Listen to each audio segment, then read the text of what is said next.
पानी जिंदगी का तत्व है। आपके शरीर का 70% हिस्सा उसी पानी से बना होता है और उसे ठीक से मेंटेन करना चाहिए ताकि आप हमेशा हाइड्रेट रहें। काफी पानी पीना अच्छी सेहत के लिए जरूरी है, सिर्फ हाइड्रेट रहने के लिए नहीं बल्कि टॉक्सिन्स और दूसरे वेस्ट को अपने शरीर से बाहर निकालने के लिए भी। लेकिन हर पानी एक समान नहीं बना होता। हम एक ऐसी दुनिया में रहते हैं जहां पर पानी chemicals, pesticides, bacteria, pharmaceuticals, residues और हमारी इंडस्ट्रियलाइज जिंदगी के दूसरे बाय प्रोडक्ट से भरा होता है। जो पानी हम पीते हैं पाइप्स में से ट्रैवल करता है, फिर फिल्ट्रेशन डिवाइस से गुजरता है और दूसरे कई अलग अलग सिस्टम से भी गुजरता है जो उसकी इलेक्ट्रिकल प्रॉपर्टीज को मैनिपुलेट करता है। हमारे टैप के पानी में क्लोरीन मिलाया जाता है। क्लोरीन से हमारे पानी में सिर्फ कुछ ही नुकसान देने वाले इफेक्ट्स होते हैं, लेकिन उस पानी को काफी समय तक पीना हमारे लिए उतना ही बुरा है जितना कि वो गंदगी खुद है। तो असलियत ये है कि जिस पानी पर हम हाइड्रेट होने के लिए और अपने शरीर से टॉक्सिन्स निकालने के लिए डिपेंड करते हैं, शायद वही पानी टॉक्सिन्स बढ़ा रहा है। और बोतल में मिलने वाला पानी भी उससे बेहतर नहीं है। इनफैक्ट कई स्टडीज के मुताबिक इस पानी में टैप के पानी से ज्यादा गंदगी होती है। उनके प्लास्टिक कंटेनर्स में डायोक्सिन्स होते हैं जो कि कार्सिनोजेनिक होते हैं। पानी का एक नेचुरल पीएच होता है।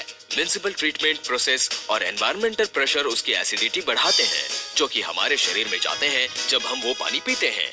अब इसके साथ ये भी जान लीजिए कि अमेरिकन्स पानी से दुगना सोडा पीते हैं और ऐसा खाना खाते हैं जिसे हम सबस्टैंडर्ड कह सकते हैं, जो पहले से मौजूद हाई एसिड लेवल्स को बढ़ा देते हैं। इसकी वजह से एक कंडीशन पैदा होती है जिसे एसिडोसिस कहते हैं, जिसकी वजह से बहुत ज्यादा डिहाइड्रेशन हो सकता है। सदियों से जापानीज डिस्टिल्ड वाटर या रिवर्स ऑस्मोसिस से ट्रीट किए हुए पानी को डेड वाटर बुलाते आए हैं। डेड वाटर में सारे मिनरल्स खत्म हो जाते हैं और वो बहुत ज्यादा एसिडिक होता है।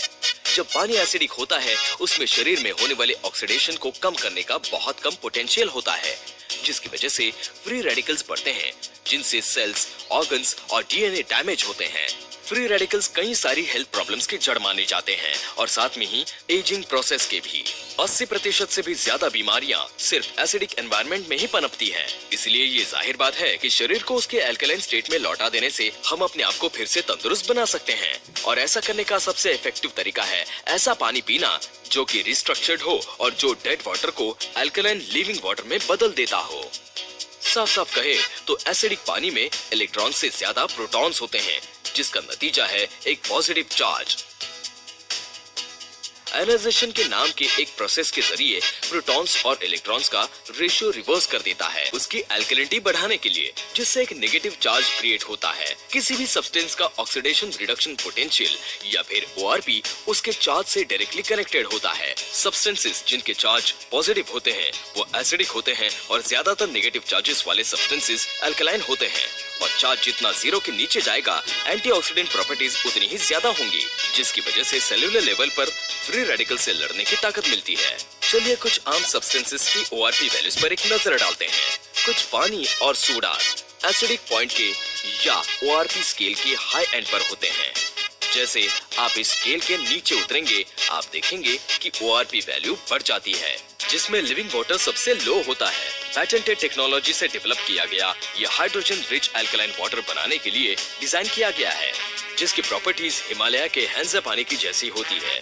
एक रीजन जिसके बारे में कहते हैं कि वहाँ का पानी लाइफ स्पैन को बढ़ाता है।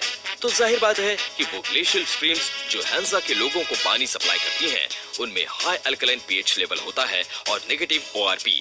लिविंग वाटर के हर पानी की बूंद जो आप पीते हैं उसे फाउंटेन ऑफ यूथ में बदल देता है।